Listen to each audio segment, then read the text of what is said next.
Welcome to waves media Telugu. సామాజిక మాధ్యమాలలో తప్పుడు ప్రచారాలు చేసే వారిపై చట్టపరమైన కఠిన చర్యలు తీసుకుంటామని నర్సరావుపేట రూరల్ ఎస్ఐ కిషోర్ తెలిపారు. సాయంత్రం 5 గంటల సమయంలో నర్సరావుపేట రూరల్ పిఎస్ పరిధిలోని కాకాని గ్రామం ట్యాంకుల వద్ద కోతముక్క పేకాటాడుతున్నారు అన్న రాబడి సమాచారం మేరకు పోలీస్ సిబ్బందితో కలిసి రైడ్ చేయడం జరిగినట్లు, అక్కడ పేకాటాడుతున్న 5 వ్యక్తులను అదుపులోకి తీసుకుని వారి వద్ద నుంచి 38,840 రూపాయల నగదును మరియు పేక ముక్కలను సీజ్ చేసినట్టు, అనంతరం పోలీస్ స్టేషన్ వారిని తరలించి వారి మీద FIR number 293/225 91 gaming act case నమోదు చేసి కోర్టు నందు హాజరు పెట్టగా సదరు కోర్టు వారు వారిని ఫైన్ వేయడం జరిగింది. వారిని అదుపులోకి తీసుకుని సమయంలో పూర్తిగా వీడియోగ్రఫీ చేయడం జరిగినట్టు ఎస్ఐ తెలిపారు. కానీ ఇప్పుడు సామాజిక మాధ్యమాలలో తప్పుడు ప్రచారం చేయడం జరుగుతున్నది. కావున సామాజిక మాధ్యమాలలో తప్పుడు ప్రచారం చేసే వారిపై చట్టపరమైన కఠిన చర్యలు తీసుకొనబడతాయని నర్సరావుపేట రూరల్ ఎస్ఐ కిషోర్ తెలిపారు.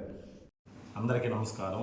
తేదీ 30/11/2025 నాడు సాయంత్రం సుమారు 5 గంటలప్పుడు నర్సరావుపేట రూరల్ పోలీస్ స్టేషన్ పరిధిలోని కాకాని గ్రామం నందు ట్యాంకుల వద్ద పేకాట ఆడుతున్నారని రాబడిన సమాచారం మేరకు సిబ్బందితో కలిసి రైడ్ చేయడం అనేది, సదరు పేకాట ఆడుతున్న 5 వ్యక్తులను అరెస్ట్ చేయడం అనేది, సదరు వ్యక్తుల దగ్గర పేక ముక్కలను మరియు అక్కడ వారి వద్ద ఉన్న 38,940 రూపాయలు పేకాట కోసం వినియోగిస్తున్న అమౌంట్ను సీజ్ చేయడం అనేది, సదరు వ్యక్తులను కోతముక్క ఆడుతున్నందుకు అరెస్ట్ చేసి పోలీస్ స్టేషన్కు తీసుకువచ్చి ఎఫ్ఐఆర్ క్రైమ్ నంబర్ 293/2025 కింద 9/1 గేమింగ్ యాక్ట్ కింద ఎఫ్ఐఆర్ నమోదు చేసి సదరు వ్యక్తులను కూడా కోర్టు నందు ప్రొడ్యూస్ చేయడం అనేది,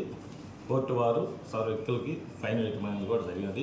కానీ ఇప్పుడు కొంతమంది వ్యక్తులు తప్పుడు వార్తలు ప్రచురిస్తూ అక్కడ ఎలాంటి అవాంఛనీయ సంఘటనలు లేకపోయినా టోటల్ అక్కడ రైడ్ను వీడియోగ్రఫీ చేయడం అనేది జరిగినది కూడా, కానీ తప్పుడు వార్తలు ప్రచురిస్తున్నారు. అటు వారి మీద ఇలాగా తప్పుడు వార్తలు ప్రచురించే వారి మీద చట్టరీత్యా చర్యలు తీసుకోబడుతున్నది.